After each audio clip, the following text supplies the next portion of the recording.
Le réseau des chambres de métiers et de l'artisanat, artisans de la nouvelle économie, présente Sud Radio, c'est ça la France, Nathalie Schrengerma. Bienvenue dans C'est ça la France, l'émission du savoir-faire français. Aujourd'hui, on reçoit une entrepreneur qui incarne une nouvelle génération de créateurs engagés, pragmatiques, profondément humains. Son nom, Saskia Slama.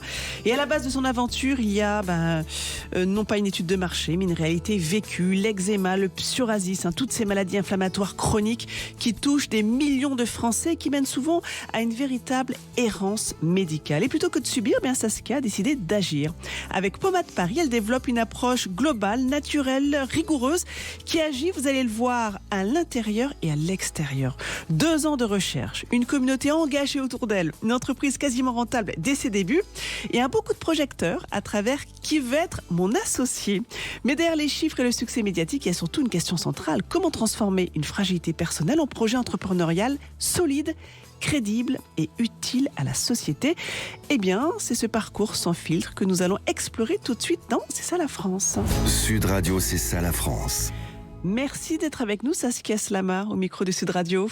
Merci Nathalie, merci de me recevoir, je suis ravie d'être là. Alors comme je le disais, tout a commencé par du vécu. Vous souffriez d'eczéma depuis l'enfance. Et justement, à quel moment cette contrainte de vie est devenue vraiment un moteur plutôt qu'un fardeau? Je pense qu'il y a eu 2 moments. Il y a eu le moment où j'ai commencé à comprendre qu'il fallait que je me soigne par moi-même quand les traitements que j'avais mis pendant des années ne fonctionnais plus. À partir de quel âge vous avez dit il faut que je me soigne par moi-même? En fait, c'est très simple. C'était en 2019. J'avais mis pendant 25 ans de la cortisone. J'ai eu une énorme crise, peut-être due au fait que je terminais mes études. C'était un nouveau moment dans ma vie qui allait démarrer. Et là, les tubes de cortisone que je mettais jusqu'à maintenant, ils fonctionnaient plus. Et j'avais ma plaque, elle se répandait de plus en plus à travers mon corps. Et j'avais pas d'autre solution. Et j'avais beau voir des médecins qui me disaient on ne sait pas ce qui se passe. Et donc là, je me suis dit, en fait, j'ai pas d'autre choix que d'essayer de comprendre pourquoi, en fait, j'ai une plaque qui est apparue maintenant. Pourquoi à tel endroit? Et qu'est-ce que je peux faire, en fait, pour essayer de réinverser la tendance et calmer cette plaque par moi-même. C'est pour ça que vous parlez d'errance médicale, quand vous étiez seule face à cette maladie. Exactement. En fait, ce qui est très particulier, c'est qu'on a un parcours médical qui est déjà écrit, en fait, quand on a de l'eczéma. On commence par voir un pédiatre, c'est souvent lui qui va diagnostiquer l'eczéma, parce que ça arrive souvent pendant l'enfance. Et puis après, on va continuer par avoir des dermatologues spécialisés. Le problème, c'est que, en fait, à l'heure actuelle, la cortisone, qui est le traitement qu'on donne de base, systématiquement, il va traiter les plaques d'eczéma, le symptôme, mais pas en fait pourquoi la plaque elle est apparue. Et comme on est sur un problème chronique, on en vient à mettre de la cortisone régulièrement tout au long de sa vie pendant plusieurs années. C'était mon cas. Or, on n'est pas censé prendre autant de cortisone tout au long de sa vie. Et le déclic, vous l'avez eu non pas en France, mais en Amazonie? Oui. C'est par hasard ou bien vous étiez parti à la recherche d'une solution en voyageant dans le monde entier? En fait, j'ai fait mes dernières années, mon dernier semestre d'études au Brésil. En école de commerce, vraiment à São Paulo. Et en fait, j'ai eu l'occasion et la chance de voyager en Amazonie, dans la forêt amazonienne. Et c'était une anecdote qui en fait était très marquante après coup, parce qu'en fait, je m'étais faite dévorer par un moustique pendant la nuit. Et toute ma jambe était recouverte de piqûres de moustiques. Et ça me grattait. Nathalie, je ne peux même pas vous dire à quel point ça me grattait. Et là, en fait, toutes les pommades anti-démangeaison que j'avais ramenées de France, elles ne fonctionnaient plus. Enfin, elles ne fonctionnaient pas. Et la dame chez qui on logeait, elle m'a tendu une petite fiole d'huile végétale. Je ne sais pas à l'heure actuelle ce que c'était. Mais elle m'a dit, voilà, c'est une plante qui pousse ici, mets-la et ça ira mieux. Je l'ai mise. Et en même pas 5 minutes, j'avais plus de démangeaison. En fait, cette anecdote, elle était très marquante pour moi, parce que c'est là que j'ai compris vraiment le pouvoir et la puissance des plantes, en me disant, mais en fait, si ça me calme ma démangeaison de moustique, c'est sûr qu'il doit y avoir des choses pour calmer la démangeaison d'une plaque d'eczéma, calmer l'inflammation d'une plaque d'eczéma. Mais alors, une fois qu'on constate ça, on a l'idée, on se dit, il va falloir que j'explore ce domaine-là. Mais par où on commence? Parce que vous n'étiez pas biologiste de formation, pharmacienne. Par où on passe? En fait, première étape, ça a été vraiment très empirique. J'ai pris un carnet, un stylo, et j'ai tenu ce que j'appelle un carnet de peau. C'est-à-dire que j'écrivais tous les jours comment était ma peau. C'était vraiment lundi, réveil, peau sèche, qui gratte.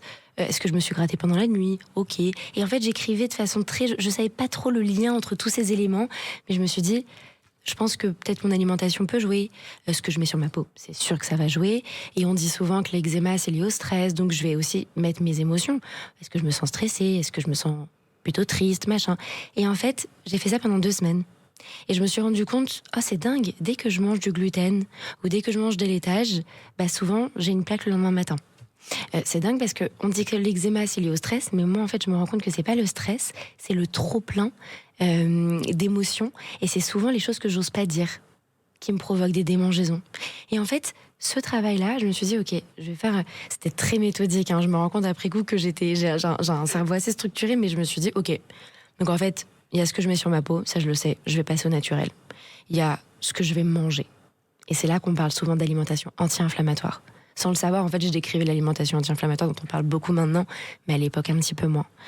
Et le dernier point, du coup, c'était ok, je vais travailler sur comment gérer mes émotions au quotidien, parce que clairement, elles jouent, elles influent sur l'état de ma peau. Et petit à petit, j'ai commencé à aller mieux. J'ai partagé tout ça sur les réseaux, en me disant, est-ce que c'est que moi, ou est-ce qu'il y a d'autres personnes que ça peut aider et à qui ça peut parler?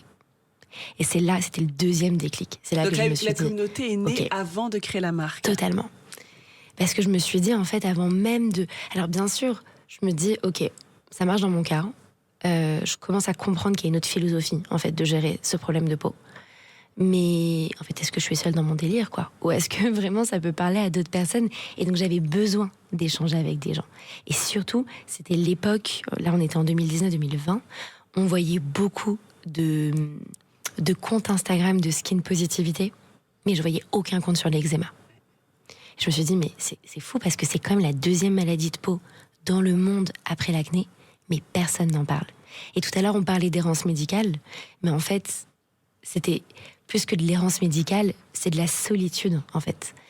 On sait ce qu'on a, on sait ce qu'on nous propose. Mais ce qu'on nous propose, ça ne nous suffit pas.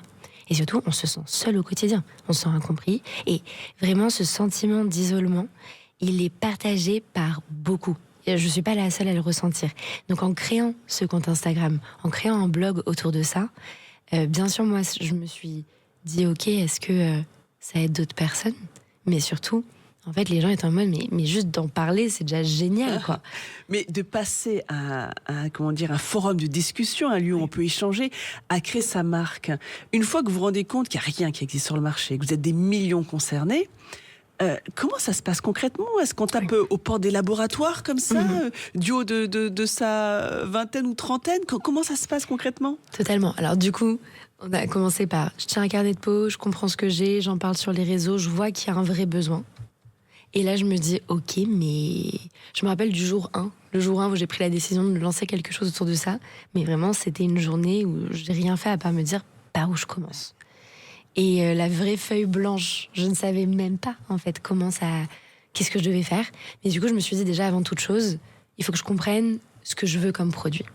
Et c'est là que je me suis dit, en fait, les crèmes, on sait que les gens sont habitués à mettre des crèmes, le fameux émollient, qui est cette crème hydratante qui est très très riche en émollient qu'on a besoin d'avoir sur une peau fragile.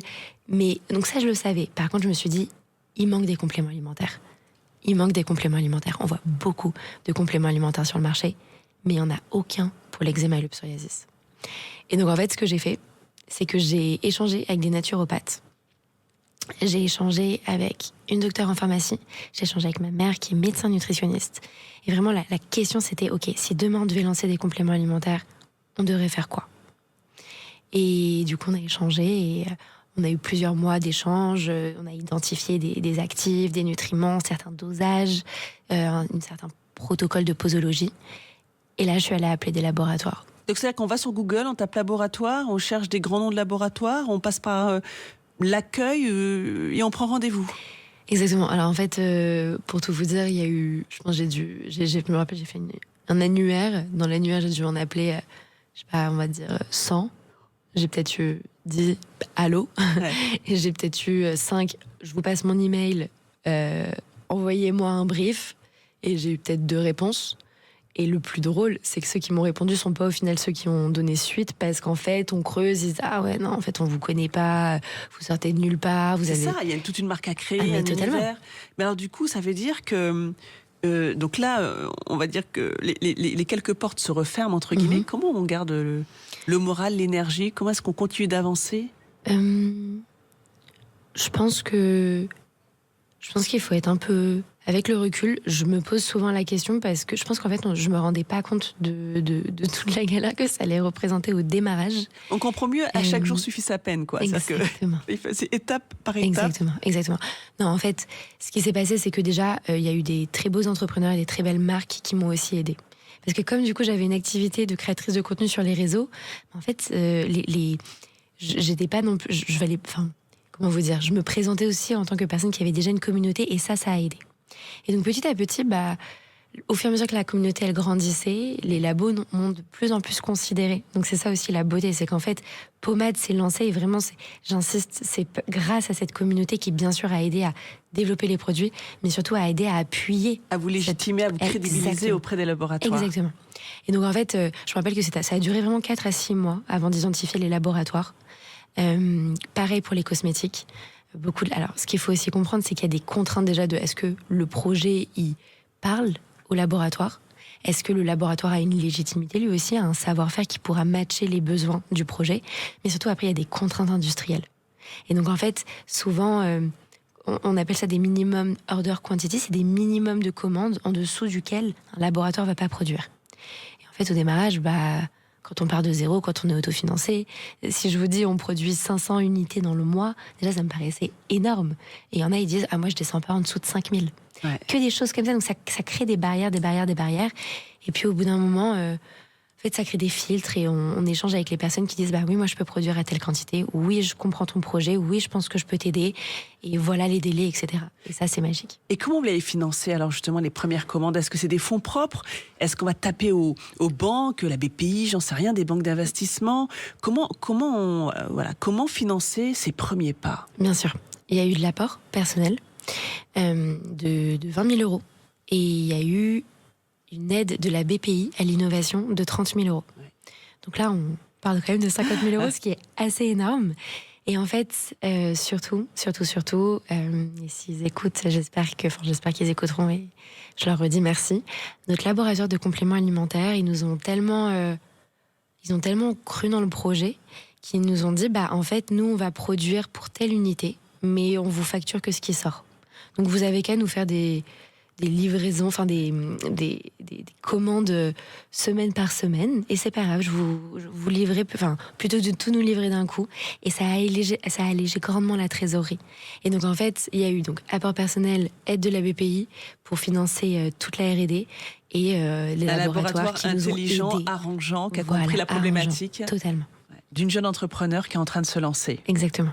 Alors quel bilan vous dressez? Alors ça fait en quelle année Pommade a été lancée? Oui, alors la société elle a été créée en 2021, mais les produits se sont lancés, on a commencé la commercialisation en fin juin 2023. Alors quel bilan vous dressez quasiment presque 3 ans après? C'est impressionnant. Déjà, le bilan, bien évidemment, de chiffre d'affaires qui est présent, c'est-à-dire que la première année, on n'avait que 6 mois d'activité, on a fait un peu moins de 130 000 euros de chiffre d'affaires. Donc c'est quand même pas mal. Non, mais c'est dingue de se dire. Moi, je me disais, mais en 6 mois. Mais quoi? Qu'est-ce qui se passe? C'était fou. Et je me rappelle que lors du lancement, le premier jour, en fait, le premier jour, on était déjà rentable. Grâce à toute cette communauté, je leur ai dit, voilà, les produits, ils sont lancés. Et ils ont été tellement nombreux à acheter. C'était absolument impressionnant. Donc, premier bilan, le bilan financier, donc première année, 139 000 euros. Un peu moins de 130 000 euros, pardon. Deuxième année, on a fait 900 000 euros. Hors taxe. 900 000 euros? Oui. Vous avez multiplié par quasiment presque 9, quoi. Enfin, 8 exact. entre... Ouais. Et là, on va fermer 2025 environ autour de 2 millions d'euros. Et on va voir ce qu'on va faire sur 2026. Mais c'est vrai que là, le premier mois a été absolument impressionnant. Alors, entre-temps, vous êtes passé dans Qui veut être mon associé? Exactement. Ça aussi, ça a été un vrai coup d'accélérateur pour vous? C'était un vrai tremplin. Un vrai succès. Déjà, le soir même, on a eu plus de 100 000 personnes qui sont connectées sur notre site. On a fait une croissance à 4 chiffres, donc plus 1000% de croissance par rapport au mois dernier.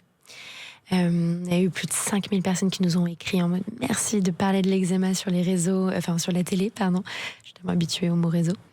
Donc ça a été un vrai coup médiatique déjà. C'était un vrai coup médiatique, mais surtout en fait de pouvoir avoir les conseils de jury, moi je dis jury, mais d'investisseurs, de vrais entrepreneurs qui connaissent, qui voient le projet et qui se disent ok, là c'est très beau ce que vous avez réussi à faire, et aussi donner des pistes de réflexion. Est-ce que vous voyez une croissance ou un développement plutôt sur telle piste ou telle autre piste? Et il y a eu des vrais échanges, des vrais conseils qui ont été partagés, et rien que ça, c'est une opportunité rêvée. Vraiment. Et quand on a en plus un actionnaire, un des partenaires qui vous accompagne dans l'aventure, c'est Caram, c'est ça? C'est Jean-Michel Caram. Jean-Michel Caram, un vrai spécialiste dans l'univers de la cosmétique, un réseau assez incroyable, un portefeuille client qui ne peut que aider la marque. Exactement. Donc ça va être un état d'esprit. Oui.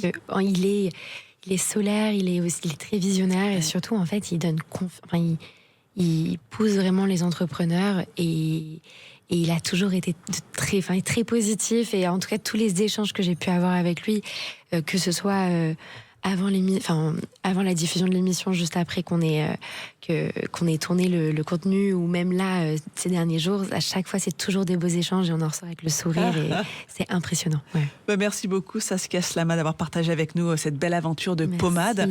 Puis on va suivre ça de très près. Attention, 2026, 2027. On va voir comment vous allez continuer à grossir aussi bien sur le marché français, européen et sûrement, j'imagine, un jour, l'étranger, déjà l'Europe et peut-être même outre-Atlantique. J'espère.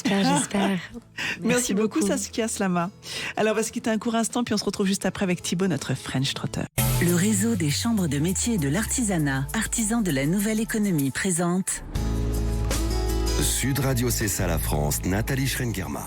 Nous voilà de retour dans C'est ça la France, l'émission du savoir-faire français. Et il est temps d'aller se balader avec Thibaut, notre French Trotter.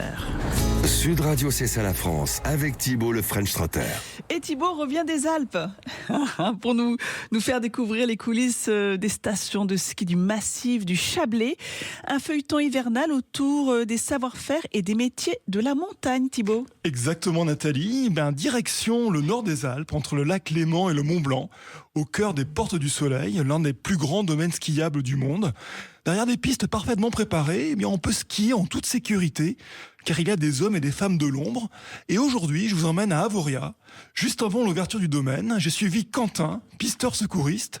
Il nous raconte son métier. Le matin, on embauche environ une demi-heure avant l'ouverture des remontées mécaniques. On est les premiers à monter sur le sommet des pistes, et ensuite on se divise chacun les pistes pour pouvoir les patrouiller, être les premiers à patrouiller les pistes, vérifier que tout soit en ordre au niveau de la signalétique, du damage, etc.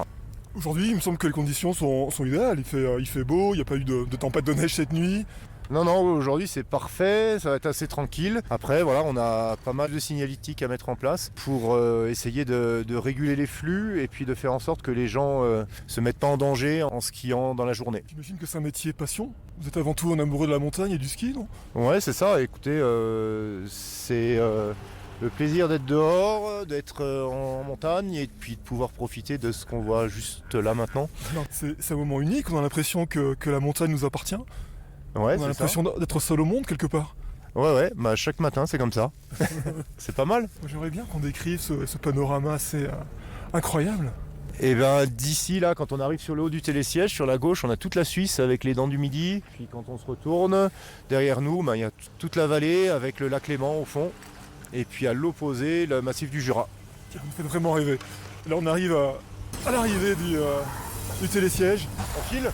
On y va, allez. Donc là on a un bon visuel là, parce que c'est la piste là, elle est assez droite, donc on voit bien les jalons de chaque côté, à droite à gauche, avec les jalons bleus parce que c'est une piste bleue, et le bout mat à gauche et le bout orange fluo à droite. Voilà, donc ça on va vérifier que tous les jalons soient bien placés, puis tous les jalons soient bien visibles, soient debout, et puis on voit les balises, donc avec des chiffres décroissants, avec le numéro 1 forcément à la fin de la piste. Et pareil, on va vérifier que toutes les balises soient bien en place, qu'il n'en manque pas une ou quoi que ce soit. Et voilà, et qu'il n'y ait pas éventuellement de boules de neige en plein milieu de la piste, etc. Mais là aujourd'hui, comme on l'a dit tout à l'heure, les conditions sont plutôt bonnes et c'est plutôt agréable d'être le premier à skier là. On vient de voir passer un chamois. Ouais, ça fait partie des jolies surprises du matin. J'ai entendu, vous coordonnez avec la radio. Ouais, on se coordonne avec le central des pistes qui lui en fait va référencer sur un logiciel les heures d'ouverture de piste, avec qui a ouvert la piste.